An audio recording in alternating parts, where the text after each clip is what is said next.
দেখেন না আজকে ঢাকা বিমান দুর্ঘটনা, উত্তরার কি হালাত, কিসের বাহাদুরি করেন? এই উপরের দিকে দেখেন, আবার আহেনে ভরে নিয়ে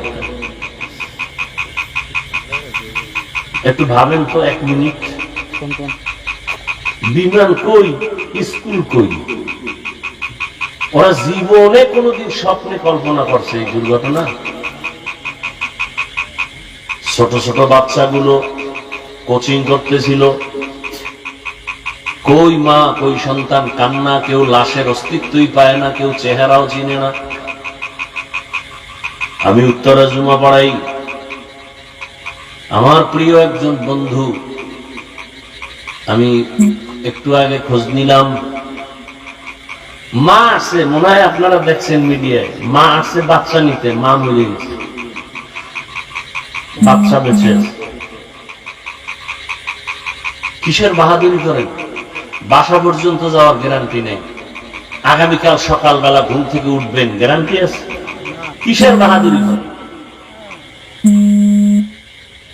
এক তো কবরে গিয়ে জুতার বাড়ি, ভালো কিছু নিয়ে যাইতে পারলেন না, মানুষ যে আপনার জন্য একটু প্রশংসা করবে এরকম একটা ভালো ছেলেও তো রেখে যাইতে পারলেন না।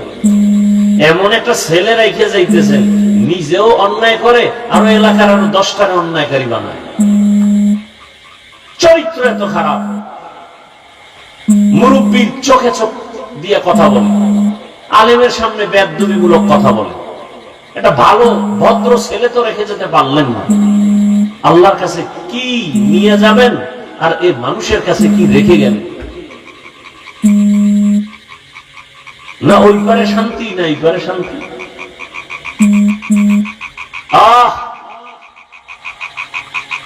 যারা আজকে বিমানের এই কবলে পড়ে জমিন থেকে চলে গেল, আল্লাহ তাদেরকে শাহাদাতের মর্যাদা দান করেন। তার মা, আহাল পরিবারে যারা, সবাইকে আল্লাহ ধৈর্য ধারণকারী হিসেবে কবুল করেন। আল্লাহ তাদেরকে উত্তম নিয়ামত দান করেন। দোয়া করা ছাড়া কি করতে পারি? বড় কঠিন হাল।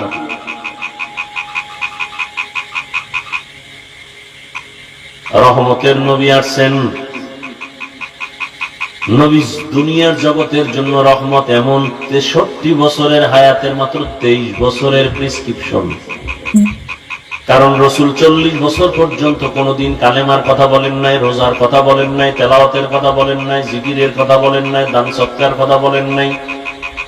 নবী 40 বছরে কোনো আওয়াজ নেই, সবার সাথে ভালোবাসা তৈরি করে, নবীরে দেয় গালি, নবী দেয় হাসি। নবীর বড় বড় দুশ্মনরা নবীর ব্যবহারে মুগ্ধ।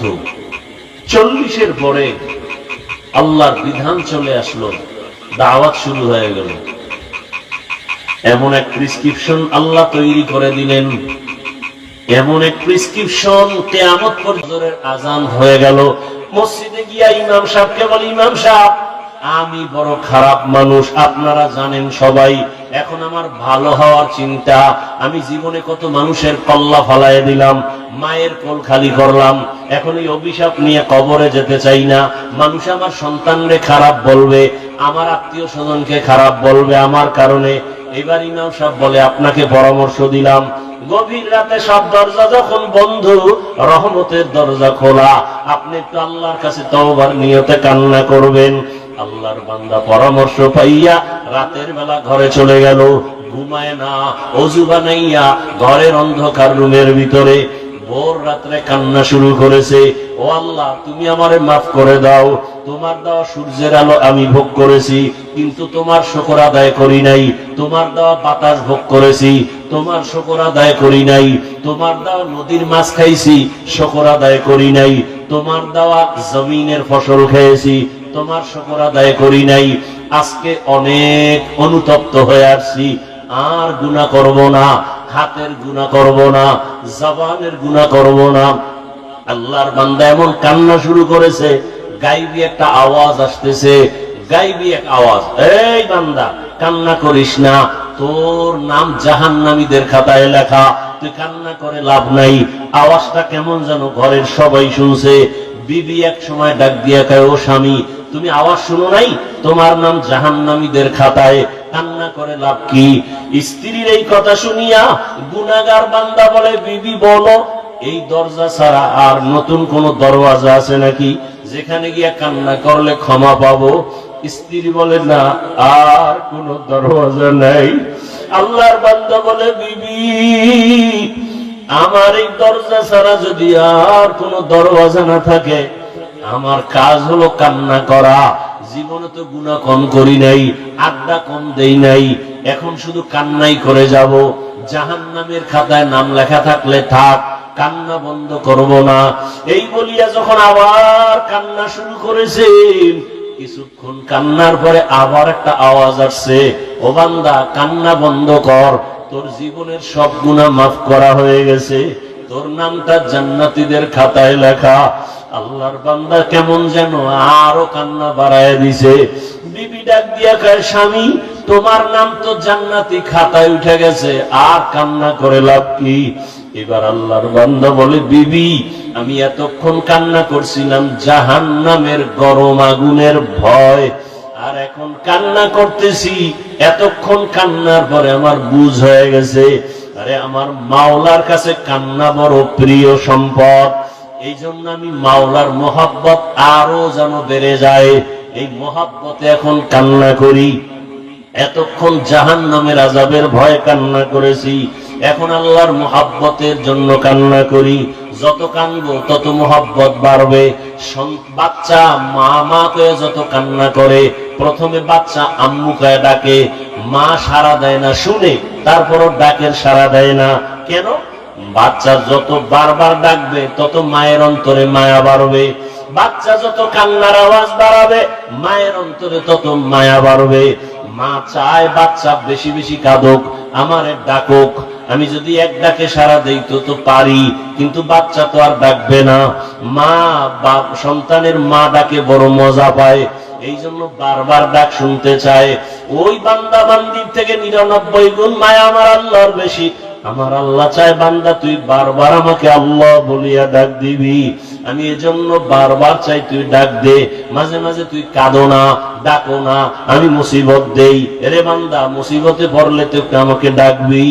আমার তো ছেলে নাই যে আমাকে আব্বা বলে ডাকবে, আমার তো মেয়ে নাই যে আমাকে বাবা বলে সম্বোধন করবে, আমার তো স্ত্রী নাই আমাকে স্বামী বলে সম্বোধন করবে।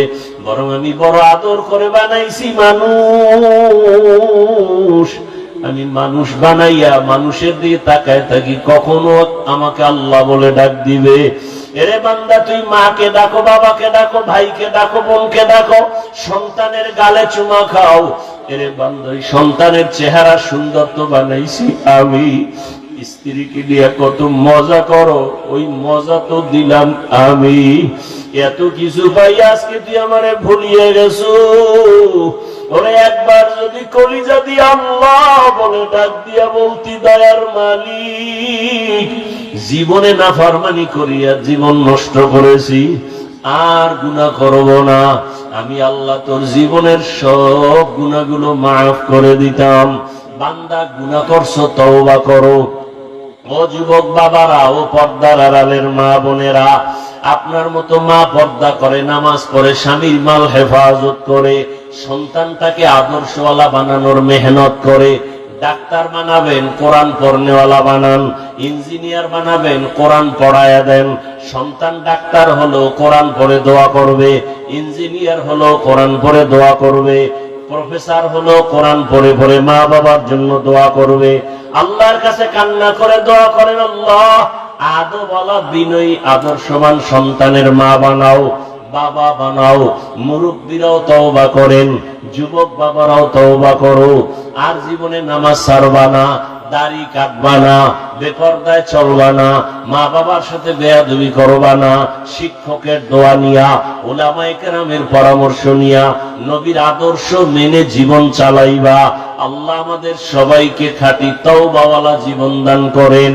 তওবার উপরে মজবুত হইয়া চলার মতো তৌফিক দান করেন, আমিন। আলহামদুলিল্লাহি রাব্বিল আলামিন। والصلاة والسلام على سيد الأنبياء والمرسلين وعلى آله وأصحابه أجمعين يا أرحم الراحمين يا أرحم الراحمين يا أرحم الراحمين رب ارحمهما كما ربياني صغيرا اللهم إنك عفو كريم تحب العفو فاعف عنا اللهم إنا نسألك رضاك والجنة ونعوذ بك من سخطك والنار ও দয়ার মালিক, আমরা গুনার বোঝা নিয়ে আপনার দরওয়াজায় হাজির। তওবার নিয়ত করেছি, আর গুনাহ করব না, নামাজ ছাড়ব না, দাড়ি কাটবো না, বেপরদায় চলবো না, মা বাবার সাথে বেয়াদবি করব না, উলামায়ে কেরামের পরামর্শ নিয়া নবীজির আদর্শ মেনে চলবো। আমাদের তওবা কবুল করে নেন, গুনাহমুক্ত জীবন দান করেন।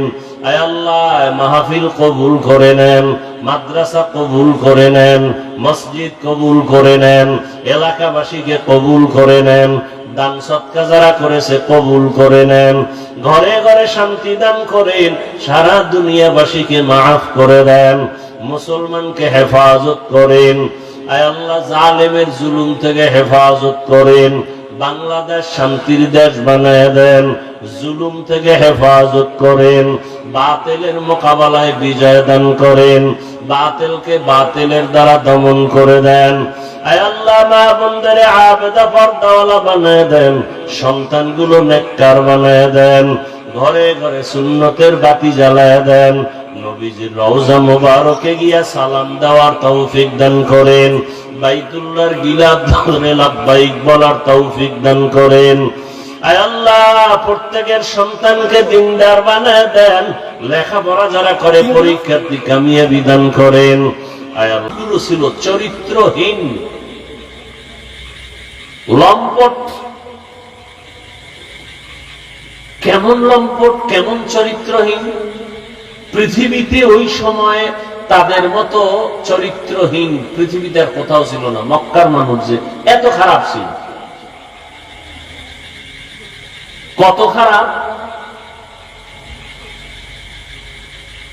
বর্তমান আমাদের চোখের সামনে যেই পরিমাণ পরিবেশ খারাপ দেখি, যে মানুষ মারে মারে, আবার বুকের উপর উঠে লাফায়, আবার পাথর দিয়ে আঘাত করে, এর থেকে আরো খারাপ। বাবা নিজে কন্যা সন্তানকে জবাই করে, জ্যান্ত দাফন করে ফেলে, কন্যা পছন্দ করে না। নারীদেরকে সমাজের অবহেলিত বোঝা মনে করে। প্রত্যেকটা পয়েন্টে পয়েন্টে আমাদের জন্য উপদেশ। আপনাদের এই মাদ্রাসা, পার্শ্বে মসজিদ, আশেপাশের এলাকার মানুষ যদি কোনো মদের আড্ডা বসায়, অন্তত মসজিদ মাদ্রাসার পাশে আসবে না, একটু দূরে থাকবে, বলে খবরদার। যেমন অনেকে বিড়ি টানে, মসজিদের কাছে এসে আর বিড়িটা রাখে না, ফেলে দেয়। কেউ ভাই তুমি ওখানে গেলে বিড়ি টানলে কেউ মারবে না, পরিবেশ আমাকে নিষেধ করে। তাহলে মানুষ ডানে বামে একটু দূরে অন্যায় করলো, মসজিদ মাদ্রাসার কাছে এসে করতে চায় না, অন্তরে বাধা দেয়। আশেপাশের বাড়িওয়ালারা উল্টা পাল্টা কিছু করলো, মসজিদের পাশে যাদের ঘর এরা একটু সেফ থাকে, হিসাব করে চলে। দুনিয়ার সব মানুষ অন্যায় করবে, উল্টা পাল্টা করবে, মক্কার মতো একটা দামি ঘরের মানুষ, পাশের মানুষ তো একটু হলেও হিসাব করে অন্যায় করবে। অথচ ইতিহাস সাক্ষী, পৃথিবীতে মক্কার মতো চরিত্রহীন লম্পট মানুষ পৃথিবীর আর কোথাও ছিল। প্রশ্ন বড় জটিল, অন্য জায়গার মানুষের তুলনায় এত বড় দামি বাইতুল্লাহর পাশের মানুষ এত খারাপ কেন? যে বাইতুল্লাহ দেখলেই সওয়াব, যে বাইতুল্লাহর দিকে শুধু তাকায় থাকলেই সওয়াব, যেই বাইতুল্লাহর নাম নিয়ে আল্লাহ কসম করছেন কোরআনে, সেই বাইতুল্লাহর এরিয়ায় ঢুকলে হত্যার আসামি ক্ষমা, ওই এরিয়ায় থাকা অবস্থা পর্যন্ত। সেই মানুষ এত খারাপ কেন? অনেক কথা আমি সংক্ষেপ বলছি। সেই খারাপ অবস্থার মধ্যে রহমতের নবী আসলেন, মানুষগুলো এতটা পরিবর্তন হয়ে গেল। কেমন পরিবর্তন? আল্লাহ বলেন, জিব্রাইল যাও, একটা লিস্টি দিয়ে দিলাম, রহমতের নবীর হাত মোবারকে দাও। লিস্টির মধ্যে যাদের নাম আছে, রহমতের নবী যেন ঘোষণা করেন এরা বিনা হিসাবে জান্নাতি। সুবহানাল্লাহ। না,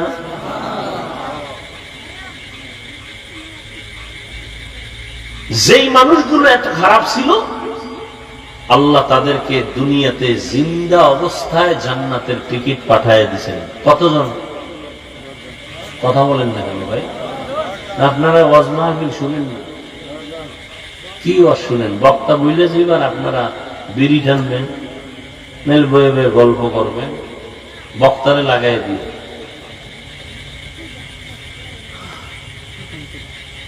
দশজন সাহাবার নামে ওপেন জান্নাতের টিকিট এসে হাজির।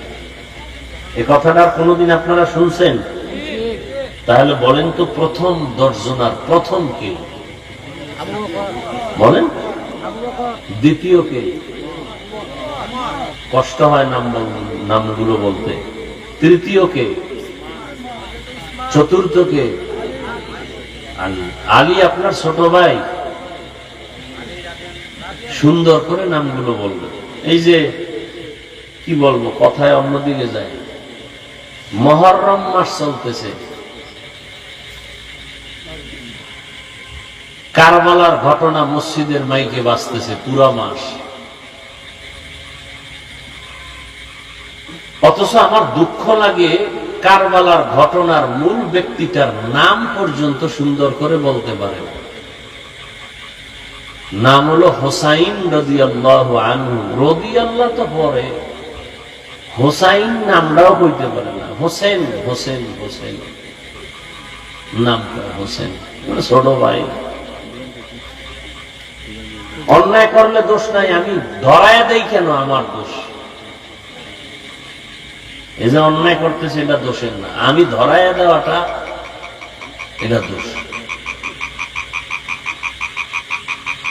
এই হোসাইন হোসাইন নামটাও বলে নাই। হোসেন হোসেন কয়ে যারা ভক্ত প্রকাশ করতে চায়, বাংলাদেশের প্রত্যেকটাকে যদি ধরে ধরে জিজ্ঞাসা করি, এই হোসেন হোসেন নাম কয়ে যে ভক্তর প্রমাণ দিতে চাও, কারবালায় তিনি গেছেন কেন? জবাব দাও। আম্মা জান আয়েশা রাদিয়াল্লাহু আনহা নিষেধ করছেন, হোসাইন কারবালায় কুফায় যাইও না, তিনি গেলেন কেন? জবাব দাও।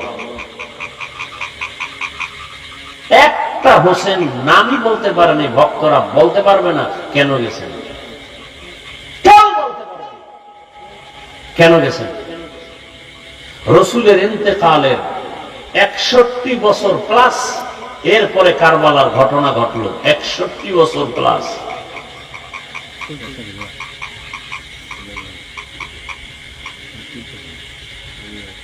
হোসাইন রাদিয়াল্লাহু তাআলা আনহুর বড় ভাইয়ের নাম কি বলেন? তিনিও তো শহীদ হয়েছেন। হাসান হুসাইনের বাবা হযরত আলী রাদিয়াল্লাহু আনহু। কে সে আলী? আলীর গুণগান বলি রাত পার হয়ে যায়। 7 বছর বয়স, কেউ বলছেন 11 বছর, কেউ বলছেন 8 বছরে রসুলের হাতে হাত লাগাই দিয়েছেন হযরত আলী, কালেমা পড়ে ফেলছেন। এতদিন ছিল চাচতো ভাই, এখন তিনি সাহাবী, কিছুদিন পরে হবেন রসুলের জামাতা। রসুল কি বলেন আলী সম্পর্কে? আনা দারুল হিকমা ওয়া আলীউন বাবুহা। আমি ইলম ও হিকমতের ঘর, আর আলী হলো এই হিকমত ও ইলমের দরজা। সে আলী তো শহীদ হয়েছেন। এর আগের খলিফা জান্নাতি সাহাবী উসমান রাদিয়াল্লাহু আনহু শহীদ হয়েছেন। এর আগের খলিফা ওমর ফারুক রাদিয়াল্লাহু আনহু এই মুহররমের 1 তারিখ শহীদ হয়েছেন। প্রশ্ন যদি করা শুরু করি, একজনও জবাব দিতে পারবে না। হোসাইন নিষেধ করার পরে কুফায় গেলেন কেন? হোসাইন বললেন, আমি সেখানে যাব কারণ জমিন আল্লাহ, আসমান আল্লাহ, 1 আসমান জমিনের মানুষ গোলামি করবে আল্লাহ, কুফার মানুষ ইয়াজিদের গোলাম হতে চলছে। মানুষ মানুষের গোলামি করতে পারে না। আমি সেখানে গিয়া ওই মানুষের গোলামির জিনজির শিকলকে ছিঁড়ে কুফার মানুষকে আল্লাহর গোলামে পরিণত করার জন্য যাব। গেলেন, যুদ্ধ চলছে, সন্তান একটা শহীদ, নামাজের টাইম হয়ে গেছে। হোসাইন রাদিয়াল্লাহু আনহু যুদ্ধ চলাকালীন নামাজ ছাড়েননি। এই হোসাইনের ভক্ত যারা, নামাজ কই তোমার? দাড়ি কই, টুপি কই, পাগড়ি কই? পৃথিবীতে হোসাইন রাদিয়াল্লাহু আনহুর ভক্ত, পৃথিবীতে শ্রেষ্ঠ ভক্ত আমরা টুপিওয়ালা, দাড়িওয়ালা। আর যারা হোসাইনের নাম ব্যবহার করে, নামাজ নাই, দাড়ি নাই, টুপি নাই, এরা শুধু মুখে বলে ভক্ত, অন্তরে এদের মহব্বত নাই। শুরুতেই কিন্তু আজকে ভালোবাসার কিছু কথা বলছি, অন্তরের ভালোবাসা। যুদ্ধ চলাকালীন নামাজ ছাড়েনি। রাসূল বলেন মুমিন আর বেঈমানের ব্যবধান নামাজ। বেঈমান নামাজ পড়ে না, মুমিন যারা নামাজ ছাড়ে না।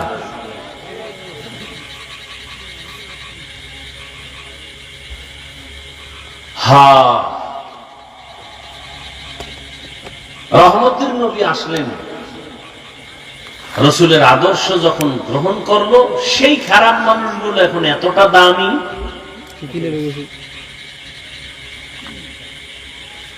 যে আল্লাহ ডাইরেক্ট তাদের নামে জান্নাতের টিকিট পাঠিয়ে দিলেন, 10 জনের নামে ওপেন। কিন্তু এরপরে এরা সুসংবাদ পাইয়া তাদের হালাত কেমন হয়েছে? আপনারা যদি পিশাব কয় তুমি জান্নাতি, আপনি কইবেন তো বিড়ি আরো ডবল দে। পিশাব যেহেতু জান্নাতি গেছে, আর এত ইবাদতের দরকার নেই। ওদিকে সাহাবাদের পরে যখন সংবাদ এসে গেল, কান্নায় ভেঙে পড়লেন। আবু বকরের ইতিহাস, মৃত্যু পর্যন্ত কান্না। আল্লাহর আদালতে কি নিয়ে যাব? ওমরের ইতিহাস, মৃত্যু পর্যন্ত কান্না। আল্লাহর আদালতে কি নিয়ে যাব? ঈদের দিন রোজার সবাই আনন্দ করে, ওমর দরজা আটকায় কাঁদতেছে। আবু হুরায়রা প্রশ্ন করলেন, খলিফাতুল মুসলিমিন, আনন্দ বাদ দিয়া কাঁদেন কেন? আনন্দ তো ওই ব্যক্তি করবে যার টেনশন নেই। তাতে আপনার কিসের টেনশন? বলে রোজা রাখছি, কবুল হইল কিনা টেনশন। তারাবির নামাজ পড়ছি, কবুল হইল কিনা টেনশন। জান্নাতের টিকিট না রেডি, কিসের টেনশন? যে আল্লাহ টিকিট দিয়েছেন, সে আল্লাহ যদি রাগ করে টিকিট ক্যান্সেল করেন, উপায় কি?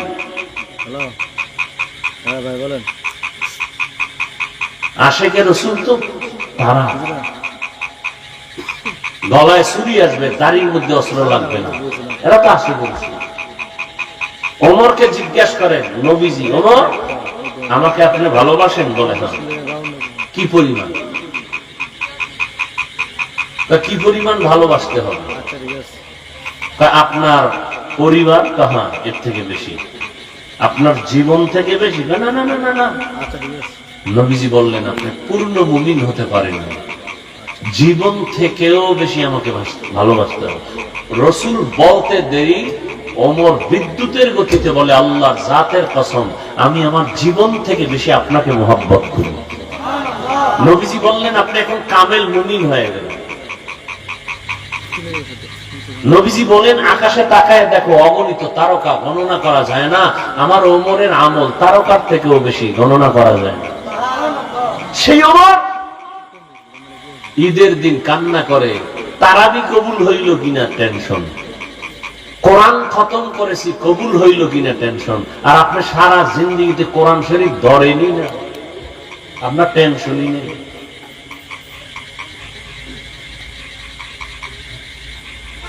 বড় আফসোস, এ কথাগুলো কে বলবে? বলারও মানুষ নেই, শোনার মানুষ নেই, ভুল ধরার মানুষ আছে, লোকমা দেওয়ার মানুষ আছে। ওয়ামা আরসালনাকা ইল্লা রাহমাতাল লিল আলামিন। রহমতের নবী আসছেন, জমিন পবিত্র হয়ে গেল। মক্কার মানুষ এখন এমন দামি, আল্লাহ নিজে ওমরের কথার উপর একমত হইয়া কোরআনে আয়াত নাজিল করলেন। একটা উদাহরণ, নবীজি, আবু বকর, ওমর, ওসমান আলী সবাই সহ বাইতুল্লাহ তাওয়াফ করতেছেন। যারা হজে গেছেন, না গেলেও শুনে রাখেন, না গেলেও দিলে তামান্না ছিল যাওয়া।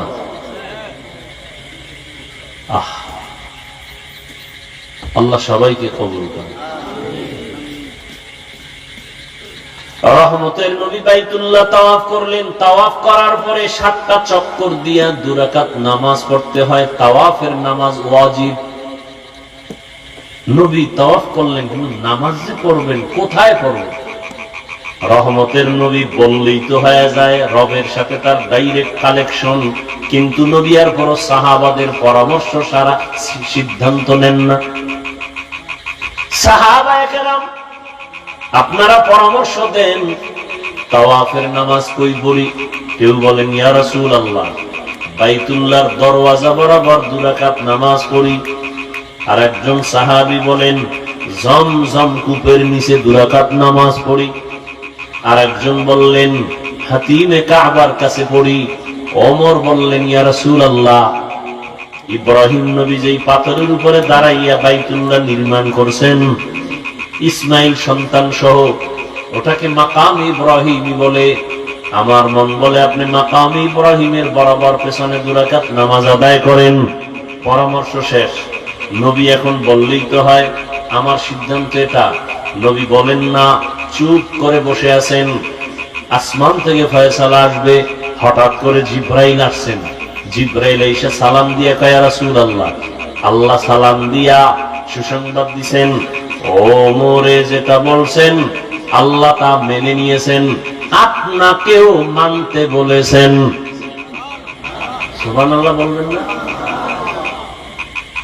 সেই ওমর ঈদের দিন কান্না করে, আল্লাহর কাছে কি নিয়ে যাব? একটু চিন্তা করেন। জান্নাতের টিকিট রেডি। তাদের যদি এই হালাত হয়, আপনার আমার নামাজ নাই, রোজা নাই, তেলাওয়াত নাই, জিকির নাই, সুন্নত নাই, দরুদ শরীফ নাই, কি নিয়ে যাবেন আল্লাহর কাছে? আফসোসও নাই।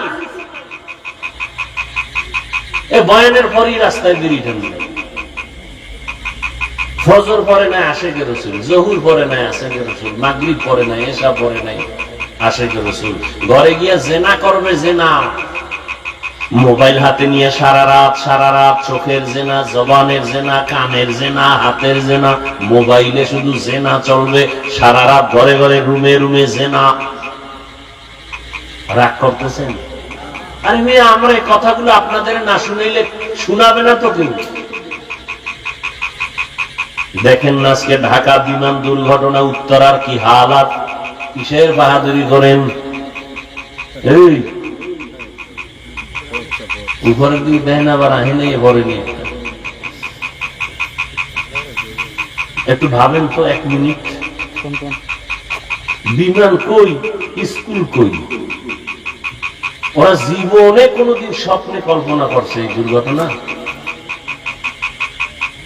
ছোট ছোট বাচ্চাগুলো কোচিং করতেছিল, কই মা কই সন্তান, কান্না। কেউ লাশের অস্তিত্বই পায় না, কেউ চেহারাও চিনে না। আমি উত্তরা জুমা পড়াই। আমার প্রিয় একজন বন্ধু, আমি একটু আগে খোঁজ নিলাম, মা আসছে, মনে হয় আপনারা দেখছেন মিডিয়ায়, মা আসছে বাচ্চা নিতে, মা মরে গেছে, বাচ্চা বেঁচে আছে। কিসের বাহাদুরি করেন? বাসা পর্যন্ত যাওয়ার গ্যারান্টি নেই। আগামীকাল সকালবেলা ঘুম থেকে উঠবেন, গ্যারান্টি আছে?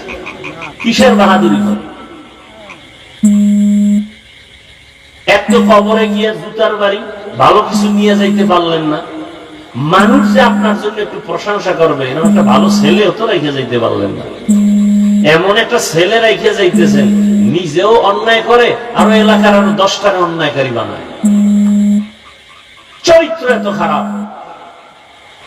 মুরব্বীর চোখে চোখ দিয়ে কথা বলে, আলেমের সামনে বেদবিমূলক কথা বলে।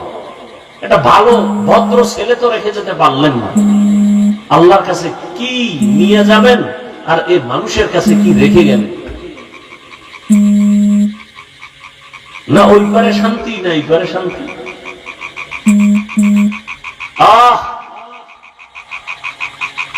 যারা আজকে বিমানের এই কবলে পড়ে জমিন থেকে চলে গেল, আল্লাহ তাদেরকে শাহাদাতের মর্যাদা দান করেন। তার মা, আহাল পরিবারে যারা, সবাইকে আল্লাহ ধৈর্য ধারণকারী হিসেবে কবুল করেন। আল্লাহ তাদেরকে উত্তম নিয়ামত দান করেন। দোয়া করা ছাড়া কি করতে পারি? বড় কঠিন হাল।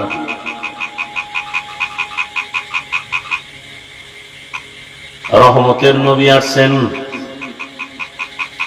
নবী দুনিয়ার জগতের জন্য রহমত। এমন 63 বছরের হায়াতের মাত্র 23 বছরের প্রেসক্রিপশন। কারণ রসুল 40 বছর পর্যন্ত কোনদিন কালেমার কথা বলেন নাই, রোজার কথা বলেন নাই, তেলাওয়াতের কথা বলেন নাই, জিকিরের কথা বলেন নাই, দান সৎকার কথা বলেন নাই। নবী 40 বছরে কোনো আওয়াজ নেই। সবার সাথে ভালোবাসা তৈরি করে। নবীরে দেয় গালি, নবী দেয় হাসি। নবীর বড় বড় দুশ্মনরা নবীর ব্যবহারে মুগ্ধ। 40-এর পরে আল্লাহর বিধান চলে আসলো, দাওয়াত শুরু হয়ে গেল। এমন এক প্রেসক্রিপশন আল্লাহ তৈরি করে দিলেন, এমন এক প্রেসক্রিপশন, কিয়ামত পর্যন্ত যারা এই প্রেসক্রিপশন ফলো করে চলবে। নবী চ্যালেঞ্জ দিয়ে গেছেন, আমি চলে গেলাম, 2 জিনিস রেখে গেলাম, চ্যালেঞ্জ দিয়ে গেলাম, যদি ধরিয়া রাখো ঈমানও যাবে না, সম্মানও যাবে না। 2 জিনিস রেখে গেলাম, আল্লাহর কোরআন আর আমি রসুলের আদর্শ সুন্নত। আপনাদের থেকে একটু সংক্ষেপে জিজ্ঞেস করে জানতে চাই, নবীজির রেখে যাওয়া সুন্নত আদর্শ এটা মানবে কারা? হিন্দুরা, ইহুদি, খ্রিস্টান? আপনারা বলুন তো, রসুলের রেখে যাওয়া সেই আদর্শ মানবে কারা? বলেন, কোন দেশের মুসলমান? শুধু আপনাদের এই নবীনগর বা এই বাঙ্গুরা বা, হ্যাঁ, আপনি মানেন না কেন? হ্যাঁ, সমস্যা হতে পারে কি? নবীজির আদর্শ মানতে গেলে ভালো লাগে না? এর থেকে আরো সুন্দর আদর্শ আছে, তাহলে আপনি মানবেন না। আপনি কেন? আমি মানবো না। কেউ যদি এখানে দাঁড়ায় বলে, নাই হাফিজ ভাই বহু ওয়াজ জীবনে করছেন, আজকে আমগো ওয়াজ শুনেন, কি রসুলের আদর্শ থেকে আরো সুন্দর আদর্শ আছে শেখ মুজিবুর রহমানের ভেতরে। আমি আল্লাহকে সাক্ষী রেখে বলছি, আমি রসুলেরটা বাদ দিয়া শেখ সাহেবেরটা নিব। যদি প্রমাণ দিতে পারেন রসুলের থেকে শেখ সাহেবের আদর্শ ভালো। কেউ যদি বলেন হাফিজ ভাই জিয়াউর রহমান সাহেবেরটা আরো ভালো রসুলের থেকে, আমি রসুলেরটা বাদ দিয়ে তারটা নিব, বলার মতো বুকে শক্তি আছে?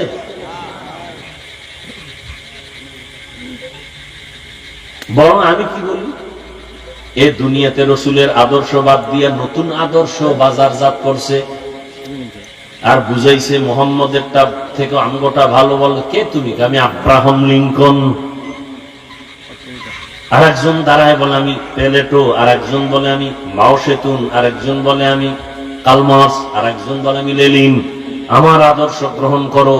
সবাই কিছু না কিছু গ্রহণ করতে গিয়ে দেখে আরো গজব টাইনে আসছে। গণতন্ত্র গণতন্ত্র করতে করতে এখন গণতন্ত্রই ফাঁসির মঞ্চে ঝুলতেছে। গণতন্ত্র শুদ্ধা। এক কথায় আমি জবাব দিই, সারা বাংলাদেশের মধ্যে এক কথায় জবাব, দুনিয়ার সবার আদর্শ নাপাক, একমাত্র মদিনাওয়ালা রসুলের আদর্শই হলো পাক। এক কথায় জবাব, দুনিয়ার সব নাপাক। কেন?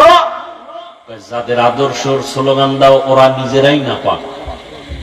এই নিয়ে এই যে কেমনে বুঝাই, এই যে বোতলটা আছে না, পানির বোতল, এটা আমি যদি একটা পাইপের মধ্যে দেই, পাইপের গোড়ায় যদি একটা জগ বা পাত্র রাখি, এখন ওই পাইপের মধ্যে যদি ময়লা থাকে, আমার এই স্বচ্ছ পানিটা ওখানে গিয়ে যাইয়া পাত্রের মধ্যে ভালো পড়বে না ময়লা? ময়লা কি আমার বোতলের ভিতরে? না মাঝখানের পাইপের মধ্যে? বড় কঠিন। আব্রাহাম লিঙ্কনের আদর্শ নাপাক কেন? ওর দেমাগ নাপাক। মাও সেতুনের আদর্শ নাপাক কেন? ওর দেমাগ নাপাক। দেমাগ নাপাক কেন? খায় নাপাক। দেখেন না কিছু, যত আমি মাঝে মাঝে বলি আমাদের দেশে যত বড় ভিআইপি তত বড় মদখোর। তিন বেলা খাইয়া ওর মদ পান করতে হবে, না হয় চান্দি গরম হবে না। চান্দি গরম না হইলে বউরে মা কইতে পারে না। এরকম জানোয়ার আছে না, বউরে মা কয়, এমনি কয়, তার মা ছিঁড়ে গেছে। যত বড় ভিআইপি তত বড় নেশাখোর। তাহলে খাইয়া লইয়া দিমাগ না পাক। ও জবানের দিমাগ দিয়ে যা বের করে সব না পাক। আর আমার রসুল 63 বছর হায়াতে আমার রসুল কোনদিন একটা মিথ্যা কথা বলেন নাই। পৃথিবীতে দ্বিতীয় আর একজনের নাম কও যে মিশা হয় না। বরং ঘরের মধ্যে বৈশা পাওনাদারে যখন টেলিফোন করে আমি জমিনে নাই, আছে ঘরের মধ্যে, আমি জমিনে নাই। একদিন ধৈর্য একটারে কইতেছে না তুমি না ঘরে ছিলা, তুমি মিশা কথা কইলে কেন জমিনে নাই? আসলে আমি জমিনে ছিলাম না, খাটের উপরে ছিলাম।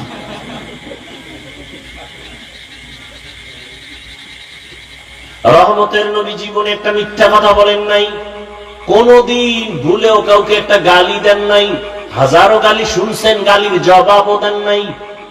রহমতের নবী কতটা দিলওয়ালা, কোনদিন দুটো চোখ গরম করে কারো দিকে তাকান নাই। কেন? নবী যদি গরম চোখে কারো দিকে তাকায় জায়গায় পুড়িয়া ছাই হয়ে যাবে। রসুলের সে চোখের পাওয়ারের অ্যাকশন, রসুলের ব্যবহারে কেউ বলতে পারবে না আমি কষ্ট পেয়েছি। কেমন মায়ার নবী যে রসুলের শরীর মোবারকের ঘাম থেকে মিশকের ঘ্রাণ। কেমন রহমতের নবী আমার, যেখানে কদম দেন ওই জায়গা থেকে দীর্ঘ বছর শুধু ঘ্রাণ আর ঘ্রাণ।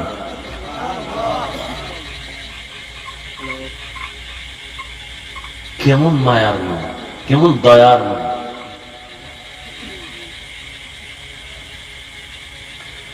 নবীজি বলছেন আমি চ্যালেঞ্জ দিয়ে গেলাম, দুইটা জিনিস যদি ধৈর্য রাখতে পারো ঈমানও যাবে না, সম্মানও যাবে না। ১৫০০ বছর পর একটু নজর ঘুরাইয়া দেখেন তো, মহামারী করোনা, স্কুল বন্ধ, কলেজ বন্ধ, চাকরি বন্ধ, ফ্যাক্টরি বন্ধ, দোকান বন্ধ, গাড়ি বন্ধ, করোনা আর করোনা, বাবার করোনা, ছেলে কাছে যায় না, শিক্ষিত কুলাঙ্গারের বাচ্চা মাস্ক লাগাইছে ৩টা, ট্রিপল মাস্ক লাগাইয়া বসে আছে, বাবার কাছে যায় না, করোনা মরণের ভয়।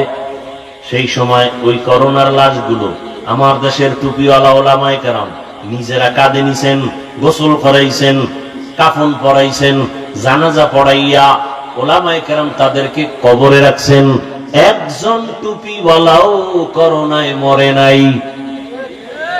ভুলে যায় না ইতিহাস। এজন্যই তো আমি চ্যালেঞ্জ দিয়া বলি, এই জাতির চিরন্তন নিঃস্বার্থ বন্ধু ওলামায়ে কেরাম ছাড়া আর কেউ নাই। ওলামায়ে কেরাম ছাড়া সব চান্দাবাজ আর ধান্দাবাজ। একমাত্র নিঃস্বার্থ এ জাতির বন্ধু ওলামায়ে কেরাম। এই জাতির জন্য এত দামি তারা, নিজের বউ নিয়ে এত পেরেশানি করে না, উম্মত নিয়ে যেই পেরেশানি করে, নিজের ছেলেরে সময় দেই না, মেয়েরে দেই না, ঘরে দেই না, 24টা ঘন্টা উম্মতের পেছনে তাবলীগওয়ালাদের মেহনত, পীর মাশায়েখের মেহনত, মাদ্রাসাওয়ালাদের মেহনত, আলেম ওলামাদের মেহনত, সব সময় এই উম্মতের পিছনে। সরকারি চাকরি করে, বেসরকারি চাকরি করে যারা, ডিউটি 8 ঘন্টা, নিম্নে বেতন 20,000। ইমাম সাহেবের ডিউটি কয় ঘন্টা? সত্য কথাটা বলতে তো টেনশন করেন কেন? ইমাম সাহেবের ডিউটি কয় ঘন্টা?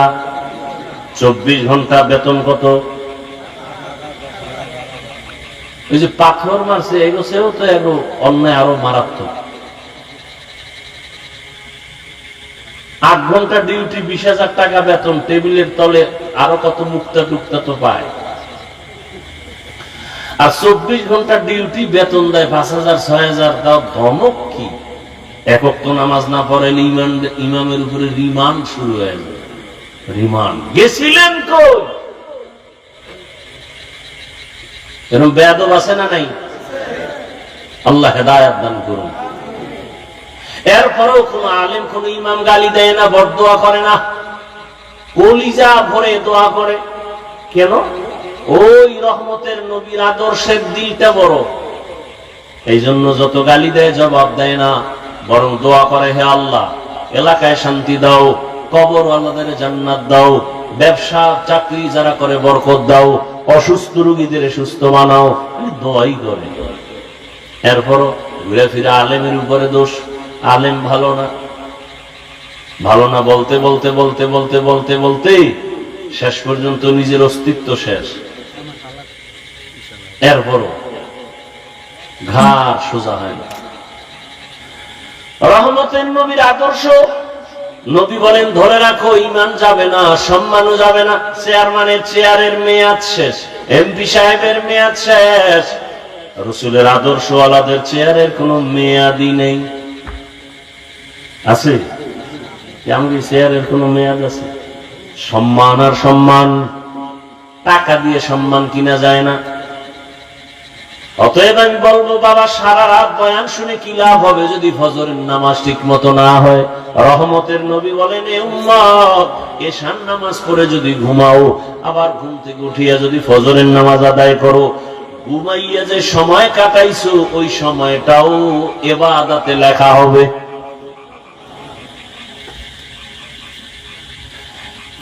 এই যে আমি এতক্ষণ আপনাদের একটু কথা শুনেছি, কষ্ট হয়, এরপরেও একবারও কিন্তু বলি না আমি যে পাঁচকল্লিওয়ালা মৌলবী, আপনারাও আমার মতো পাঁচকল্লি লাগাবেন, না হয় আপনার জাহান্নাম। বলছি আমি কওমি মাদ্রাসার সন্তান, আপনারাও কওমি মাদ্রাসায় যাবেন। একবারও বলি নাই আমি তাবলীগের লাইনের সন্তান, আপনারাও তাবলীগে যেতে হবে। একবারও বলি নাই আমি পীর সাহেবদের মুরিদ, আপনাদেরও যেতে হবে। একবারও বলি নাই, বরং আমি আপনাদের শুরু থেকে বলতেছি, এখন আবার বলতেছি, রহমতের নবীর আদর্শের মালা গলায় লাগান। আমি হুজুর হইতে আপনাকে বলি নাই, বলবো না। আমি আপনাকে বড় পাগড়িওয়ালা বানাইবার জন্য আসি নাই, আমি আপনার কলবটাকে পরিচ্ছন্ন রাখার জন্য, আমার রসুলের আদর্শের মালা গলায় লাগাবার জন্য বারবার অনুরোধ করতেছি, এখনো করি। বলবেন হাফিজ ভাই কেমনে সম্ভব? আপনার মতো যুবক জীবনে মাদ্রাসায় পড়ে নাই, স্কুলে কলেজে পড়িয়াও 5 ওয়াক্ত নামাজ পড়ে, সত্যটা বলেন না, আছে না নাই? আপনার কপালে অভিশাপ লাগছে কার? আপনি পারেন না কেন? সোজা ওয়াজ, কোনো পেশ নাই। আপনার মতো যুবক যদি জেনারেল লাইনে থাকিয়া রাস্তায় গাড়ি চালায়, নামাজ পড়ে, জবাব দেন আপনার কপাল খারাপ কেন? আপনি পারেন না কেন? আপনার মতো যুবক নদীর মধ্যে মাছ ধরে নামাজ পড়ে, আপনি পারেন না কেন? আপনার মতো যুবক র্যাব, আর্মি, পুলিশ, বিডিআর এর চাকরি করে, 5 ওয়াক্ত নামাজ আদায় করে, বলেন আপনি পারেন না কেন? আপনার কপালে তো খারাপ কেন? আপনার উপরে কারো না কারো বড় বরদোয়া লাগছে, না হয় আপনি এত খারাপ হইতে পারেন না। আপনার মতো কত সন্তান জেনারেল লাইনে রাস্তায় চলে, শ্রমিকের কাজ করে, জমিনে কৃষি কাজ করে, গামছা বিছাইয়া নামাজ আদায় করে, বলেন আপনি পারেন না কেন? আপনার কপাল কেন এত খারাপ? সহজ কথা, হুজুর টুজুর হওয়ার দরকার নেই। আমার এই কথাগুলোর জবাব দেন। আমিও মুসলমান, আপনিও মুসলমান, আপনার আল্লাহ আমার আল্লাহ এক, আপনার আমার নবী এক, কোরআন এক, কাবা এক, ধর্ম এক, কালেমা এক। দুনিয়াতে আসছি সিস্টেম এক, বিদায়বেলা কাফনের সংখ্যা এক, কালারও এক, কবরের সাইজও এক, কবরের প্রশ্ন 3টা তাও এক। অথচ আপনি কেমন ভিআইপি? আমি টুপি খুলতে চাই না লজ্জা, আর আপনি টুপি দিতে চান না লজ্জা। আপনি কত ভিআইপি মুসলমান? আমি দাড়ি কাটতে চাই না লজ্জা পাই, আর আপনি কেমন ভিআইপি মুসলমান যে দাড়ি রাখতে চান না লজ্জা পান?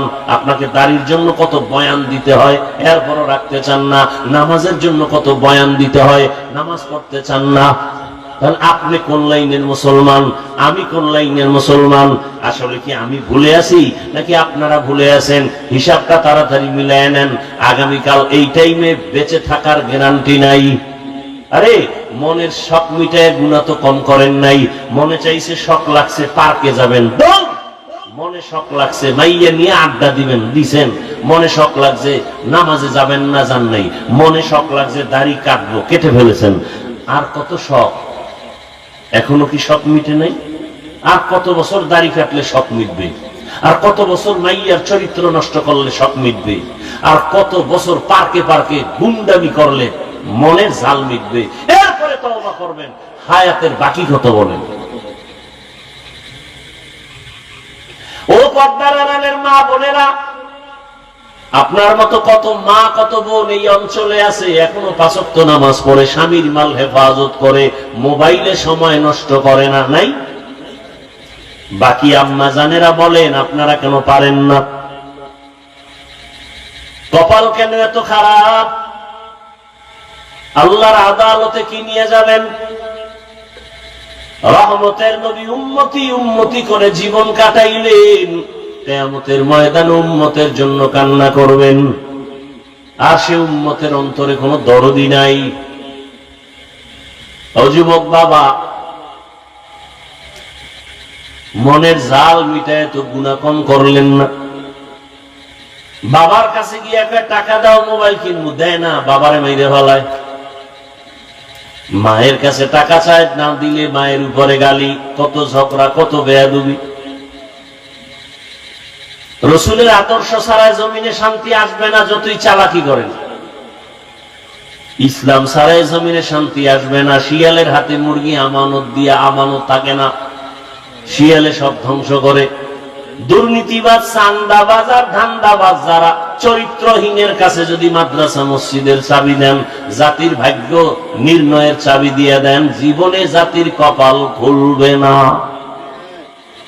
জীবনে খুলবে না, অশান্তি বাড়তেই থাকবে। আহা, একটা কুকুর আর একটা কুকুরের এই পরিমাণ আক্রমণ করে না, এটা মানুষ হইয়া কেমনে মানুষের এভাবে মারে? রসুলের আদর্শ যদি থাকতো এমনটা হওয়ার কোন সুযোগ ছিল না। রসুলের আদর্শ কত সুন্দর। এই কোরবানির সময় যে গরু জবাই দাও, নবীজির আদর্শ কত সফট। তুমি একটা গরুর সামনে আরেকটা গরু জবাই দিও না, কারণ আরেকটা দেখলে কষ্ট পাবে। এটা পশুর কষ্ট রসুল নিষেধ করছেন, আর সেই মানুষ পশুর থেকেও খারাপ হয়ে গেছে। বড় আফসোস রে বাবা, বালিশে মাথা লাগায় একটু চিন্তা করিও, যখন বাতিটা নিভায়া দাও, নিজের রুমের দরজা আটকায় দাও, তখন রুমের মধ্যে তুমি ছাড়া কেউ নাই, অন্ধকারে তোমার হাতে মোবাইল। তুমি মোবাইল দেখে দেখে কত জেনা করো, চোখের জেনা, জবানের জেনা, অন্তরের জেনা, হাতের জেনা। তুমি যখন মোবাইলটা ছাইরা ঘুমে যাও, তোমার অন্তরে কি ভয় লাগে না যে ঘুমের মধ্যে যদি আজরাইল আসিয়া পড়ে, উপায় কি হবে? ও আমার যুবক বাবারা, তোমার মতো কত যুবক স্কুলে দেখো, ঢাকা কলেজে যাও, মাথায় পাগড়ি, বড় দাড়ি, কলেজে ক্লাস করে, মনে হয় যেন বড় মসজিদের খতিব। ও বাবা, তুমি কোন মসজিদে নামাজ পড়াও? আমি আরবি জানি না। এই হালাত কেন? বলে একজন আলেমের দোয়া, একজন আল্লাহর ওলির দোয়া পাইছি, মা বাবায় দোয়া দিছে, এখন আমি এই অবস্থায় কলেজে ক্লাস করি। কলেজের মধ্যে ছেলে মেয়ে নায়িকা আছে, শিক্ষক শিক্ষিকা আছে, কিছু বলে না? না, বলে না। শিক্ষকেরাও দোয়া করে, শিক্ষিকারাও দোয়া করে। ক্লাসের ছেলেরা মাঝে মাঝে কয়, চল বন্ধু একটু আড্ডাখানায় যাব, চল অমুক জায়গায় ঘুরে আসবো। আমি তখন ইস্তেগফার পড়ি, আরে ওরা তো কত গুনাহ করবে, আমি কেমনে করব? আল্লাহর কুদরত, ইস্তেগফার পড়তে না পড়তে দেখি আমার ক্লাসের মেয়েরা, ওরা আমাদের পক্ষ হইয়া জবাব দিয়া কয়, ওরা একটু আল্লাহর পথে আছে, ওদের ছাইরা দে, ওদের নিয়ে টানাটানি করিস না। তখন আর ওরা আমাদের নিয়ে বাড়াবাড়ি করে না। আমরা আমাদের পথে এভাবে চলি। আমরা কলেজে ক্লাস করি, পাগড়ি খোলা লাগে না। আমরা ঢাকা কলেজে ক্লাস করি, আমাদের দাড়ি কাটা লাগে না। এ নাই ও ব্যবসায়ী বাবারা, আপনার মতো কত ব্যবসায়ী ব্যবসা করে, নামাজ ছাড়ে না, শাটার বন্ধ করে মসজিদে চলে যায়। কিয়ামতের ময়দানে আল্লাহ তাকে জিজ্ঞাসা দাঁড় করায় বলবে, এই বেঈমান, তোর পাশের ব্যবসায়ী নামাজ ছাড়ে নাই, তুই ছাড়লি কেন? হুজুর বাদ দেন মিয়া, আপনার লাইনের লোক যখন দাঁড় করাবে কি জবাব দেবে?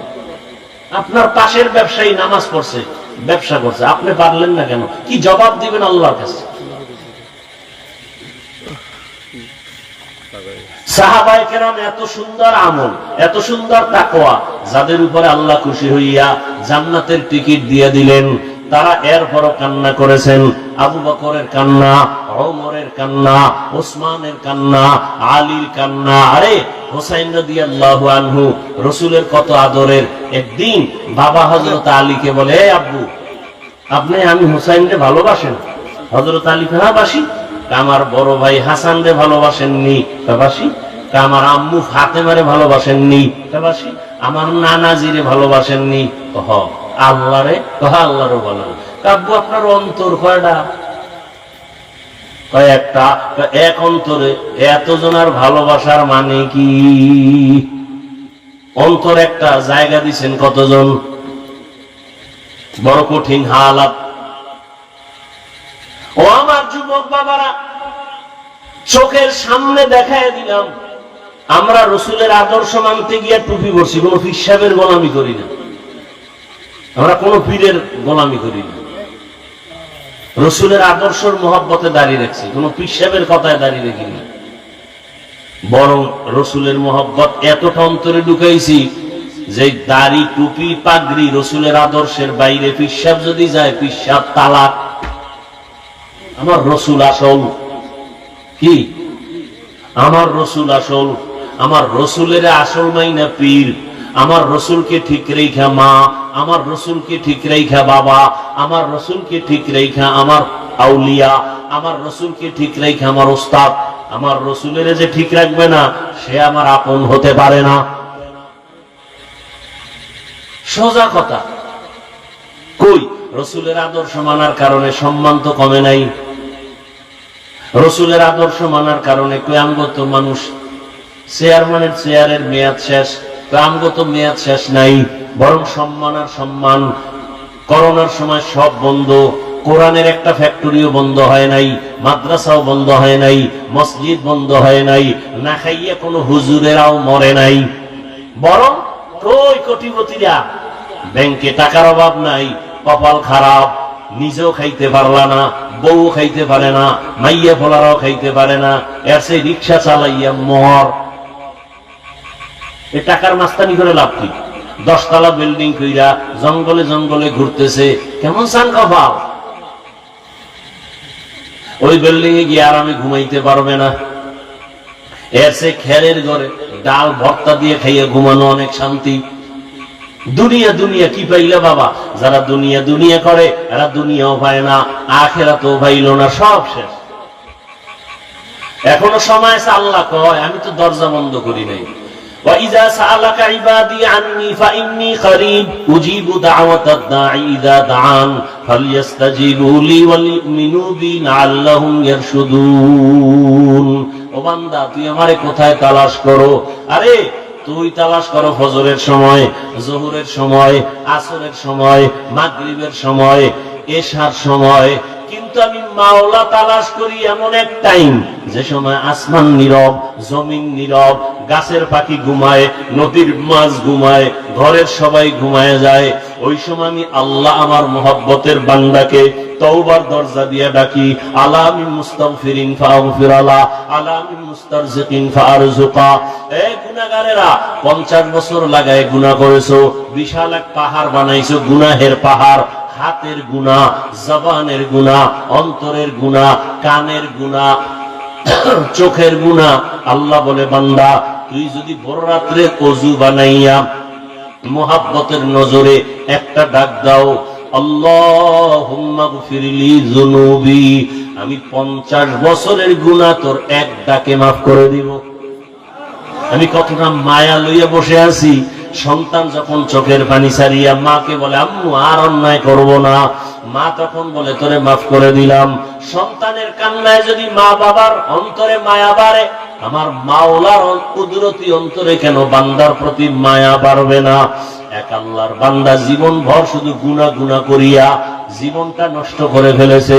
জীবনের শেষ ভাগে আইসা চিন্তায় পড়ে গেল, আরে এলাকার সবাই তোমার পেছনে খারাপ বলে, আমি মরিয়া গেলে তো গেলাম, কিন্তু আমার সন্তানের উপর অভিশাপ আসবে, এলাকার মানুষ আমার সন্তানরে ভালো জানবে না, আমার স্ত্রীকে ভালো জানবে না, না এই অভিশাপ নিয়ে কবরে যাব না। চিন্তা কইরা ঘুমের বিছানার থেকে ঘুম আসে না, হঠাৎ মন খারাপ হয়ে গেল।